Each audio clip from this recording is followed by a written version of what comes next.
filming National Grid. I'm here today For what? to film National Grid. Who for? Who says you can film us round here? Me. I just got my zoom camera. Right. And I'm going to do some filming down there. Why? Down there. And then I'm going to get my drone up and put my drone over. That's private property. No, this isn't. This is That's private property in there, and you says you've got to put the drone in there, and you're filming in there. Yeah. Why? For what reason? It's interesting. Okay. So I'm going to film and put my drone over. Yeah, can you not film me, please? Sorry? Can you not film me? Will you come out to me? Yeah, because I'm telling you. Just don't film me, please. Yeah. I'm just doing a little video. I've already asked this guy to stop filming. Okay. He's now got a drone inside our property. Can you sort it out, please? Right from the outset, the worker makes a fundamental legal error by insisting the auditor has no right to fly a drone over private property. In the UK, land ownership does not extend endlessly into the sky. Airspace is public and regulated by the Civil Aviation Authority, not individual landowners. As long as the drone is operated responsibly, within height limits and safety regulations, the flight itself is entirely lawful.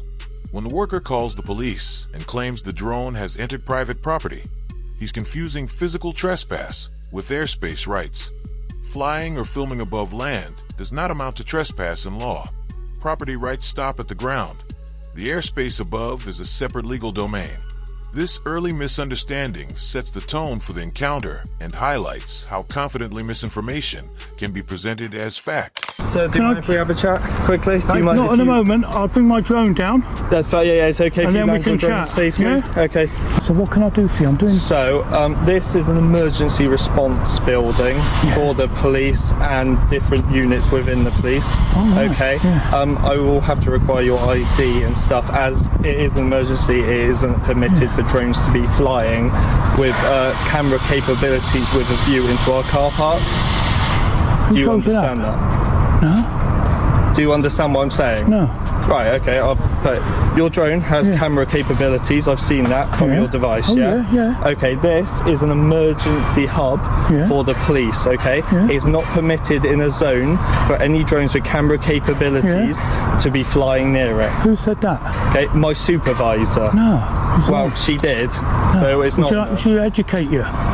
Next, the officer compounds the problem by incorrectly claiming the auditor cannot film near a police car park simply because the drone carries a camera. That belief has no basis in UK law. Under Civil Aviation Authority regulations, there is no blanket prohibition on recording police car parks from the air, provided the drone is flown within lawful limits and safety requirements. Attempting to justify the restriction by saying, "My supervisor told me so," only makes matters worse. Internal instructions do not override national aviation law. The CAA alone governs drone operations. This moment perfectly illustrates a recurring policing mistake, treating internal guidance or assumptions as enforceable law. In reality, the auditor remains fully within his rights, and the exchange exposes exactly why clear, accurate training on drone legislation is essential. She's looking at the legislation now. Would you like me to tell you the legislation? I don't want you to tell me No, the it's okay, legislation. Can I require your ID? Would you be willing to give me that? What ID? What, for yourself, sir? Do you carry any ID, driver's license, passport, etc.? I'm not going anywhere. I'm not driving license. I'm not driving. I'm not going on holiday. Do you have any identification to say you can be flying the drone? Drone license? No. The officer then pivots to identification, asking whether the auditor is carrying a passport, driver's license, or some form of drone license. But the entire line of questioning is misplaced.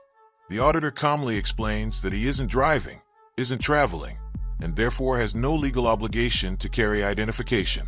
The officer presses on anyway, now asking about a drone license, again revealing a misunderstanding of the law. What's really happening here is a familiar tactic, fishing for authority that doesn't exist, hoping the auditor will volunteer documents he is not legally required to produce, rather than enforcing the law. The officer is probing for leverage, and the gap between lawful power and assumed power becomes impossible to ignore. Can I have a make and model of your drone? Is that okay? Yeah. And what is that, sir? It's a Mini 3. A Mini 3? Yeah. Is that the make? What's the model?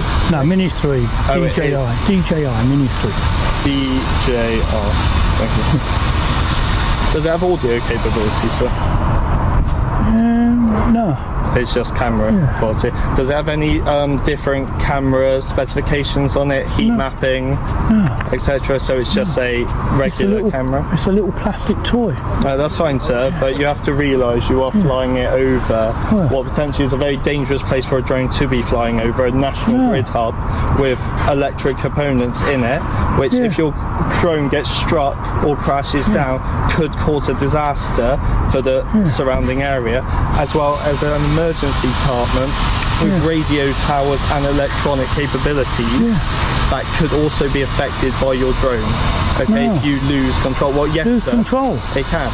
Well, I don't know, sir. Can be from electrical fault, mechanical fault, your own fault, or an atmospheric fault. It could come down and cause a problem. You don't know enough about drones, officer. At this point, the officer escalates by demanding identification and a drone license, but neither demand is lawful. The auditor is flying a DJI Mini 3, a drone weighing under 250 grams. Under UK drone regulations, aircraft in this category do not require the pilot to hold a license. Just as importantly, police can only compel someone to identify themselves when there is reasonable suspicion of a specific offense. Lawfully flying a lightweight drone in public airspace falls nowhere near that threshold. The auditor's refusal is entirely justified, and in doing so, he exposes a misuse of stop and identify powers. Rather than addressing an actual offense, the officer is attempting to enforce rules that simply do not exist. Come back to me. I've asked you about drone legislation and you haven't told me yet, so I did. maybe I asked, you don't I know asked enough to about drones. I asked to educate you. Oh, You said you didn't want to be educated. Then you said you wouldn't, so please educate me about the legislation. What do you want me to do? It's legal. It's legal. It's not legal because it's not permitted on these premises, sir. Yeah, this is a public accessible road. This is a public accessible road. However, you are in a vicinity with a drone with camera capabilities that can see within there. Well, actually, I didn't put it in there, but... However, your drone was up and you've been in this area. However, let me educate you on that. Despite I'm saying I haven't been there, I'm allowed. It's perfectly lawful. Where are you going? Not going anywhere. I'm talking to my supervisor. Please don't ask me that. At this stage, the officer switches tactics, warning that flying near a national grid facility could be dangerous and hinting at catastrophic outcomes if the drone were to crash. But that argument doesn't withstand scrutiny. The DJI Mini 3 is equipped with modern safety systems, GPS stabilization, automatic return to home, controlled emergency landing, and collision avoidance features, specifically designed to minimize risk. This is a textbook example of using hypothetical, what-if scenarios to justify restricting a lawful activity. While safety is always a legitimate consideration, vague fears and speculative disasters cannot override rights clearly set out in law. In this case, the flight is not only legal, it is demonstrably low risk. So why were you filming on the national grid? It's interesting, isn't it? Okay, but obviously they asked you to stop. Yeah. Why didn't you? Because I go round filming industrial sites. Which I can completely understand. But if they've asked you to stop filming... I didn't go in. No, I know you I'm didn't staying go out in. on the public area. I know, but you're filming over on their land, aren't you? Yeah. Yeah, so when they ask you to stop, you have to stop. Who says so? It's in legislation, and I'll be honest, I don't know the legislation from the top of my head. That's why we're speaking to our supervisors that's looking into the legislation. It's not in legislation.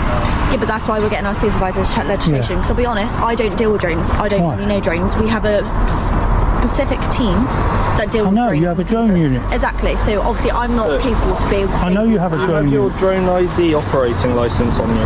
No, I don't need to show you that. Yeah, but you do if you're flying it in a premises like this. No, I don't. And also, I'm pretty sure it's legislation, but you should be able to present it to any law enforcement officer. The officer then escalates further, flatly declaring that flying a drone in this area is illegal. That claim is simply false. The auditor immediately pushes back, correctly pointing out that no Civil Aviation Authority restrictions apply to this location.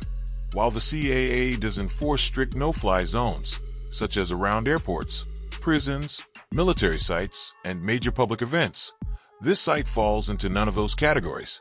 By insisting otherwise, the officer overreaches, implying authority over airspace he simply does not have. What's most revealing is the shift in tone. He begins receptive, but once corrected, becomes defensive. At that point, the interaction stops being about the law and starts becoming about pride, an effort to save face rather than acknowledge a clear legal reality. License What on. section are you talking about? I'm not talking about a section. Yeah, well then, there's no... Don't speak to me like that, What do you okay? mean? Let's keep it civil, I am okay? keeping You're it speaking civil. to me like I'm a child. Well, you're talking to me Alright? like a child. I'm not. I'm trying to ask you questions. I'm I just offer trying to ask educate you why. about why I'm doing this, Why are you doing because this then? I enjoy it. Right, okay. I come out on a public area. That's I fine. don't go into private areas. Fine, but what I'm saying and I is put your my drone up, was in the aerospace of a private and you're area. allowed. I know, I fully You're get allowed. that. However, you have to take in risk factors. Yeah. There's people here who don't want to be filmed. Have you got their consent to be filmed? I'm out here in the public area. That's fine, but Yeah. there were people The out there drone like is that not- now the drone who is not- could have been videoed. The drone is not It's being public not videoing courtesy me. just to ask. Yeah, but it has And- video capabilities, doesn't And do you it? know what I did when I got here? Did you ask for everyone's I consent? buzzed them and said, just to let you know, everyone. Did you know that? I contacted I'm them. well aware though, but Yeah. a male has just come out very angrily saying, Well, you're saying you're that here. I can't video the on top of the... In one key exchange, the officer demands that the auditor produce a drone operator ID, stating it's required by law. And on this point, the officer is actually correct. Under the Air Navigation Order 2016, Article 94D, any drone fitted with a camera, including lightweight models like the DJI Mini 3, must be registered with the Civil Aviation Authority. The operator ID must be displayed on the aircraft, and police or CAA officials are lawfully entitled to request proof of that registration. While the auditor has correctly challenged multiple errors throughout the encounter, this is one area where he falls short. It's an important reminder that while auditors often expose police misunderstandings of a law, they too must stay fully up to date with every detail of drone legislation if they want to maintain credibility. You've got to think, sir, especially if you're filming into a police station, which I'm not saying that you have, but I'm just saying you've got to understand that we take vulnerable victims back to police stations. They're not going to want to be filmed, are they? I'm sure that you wouldn't want to be filmed if you had to go to a police station. Okay, we have sensitive information in police stations. We have people that park their personal cars in police stations, and obviously that could be quite dangerous if that information gets out about what car we drive, our registrations, things like that. So we have to be able to protect ourselves, because at the end of the day, this is just a job, isn't it? Officer, Yeah. I'm allowed to film Listen to above me, the police okay? station. You're not I allowed am if there's allowed. sensitive information in there, okay? Then you should keep that concealed. Which we do. But at the end of the day, if you were a victim, okay, you wouldn't want to be filmed by somebody, would you? Who am I filming? I'm not saying you're filming anybody, but I'm just saying if you were a victim and you wanted to come here and do a statement or give anything to the police, you wouldn't want to be filmed, would you? Okay, I know I certainly wouldn't want to be filmed, okay? So we have to keep the best interests of everyone. And I understand you find all of this interesting, that's It's fine. interesting. But it's a police station, okay? Like, if you were going into a police station, like I said, you wouldn't want to be filmed. I certainly don't want my personal car being filmed and being put all over the internet when this is just my job. The conversation then drifts away from law and into personal feelings. The officer suggests that filming someone from a public place could be unlawful simply because it upsets them. But that is not how UK law works. Filming in public does not require consent, even if individuals strongly object to being recorded. Legal rights are not limited by personal discomfort. The officer leans on a worker's anger as if it establishes wrongdoing, but frustration is not a legal standard. By prioritizing emotion over established law, he misrepresents the true limits of police authority. The right to record in public is protected, and it does not disappear simply because someone dislikes it. Because at the end of the day, that's my personal car. Once I leave work, I leave work.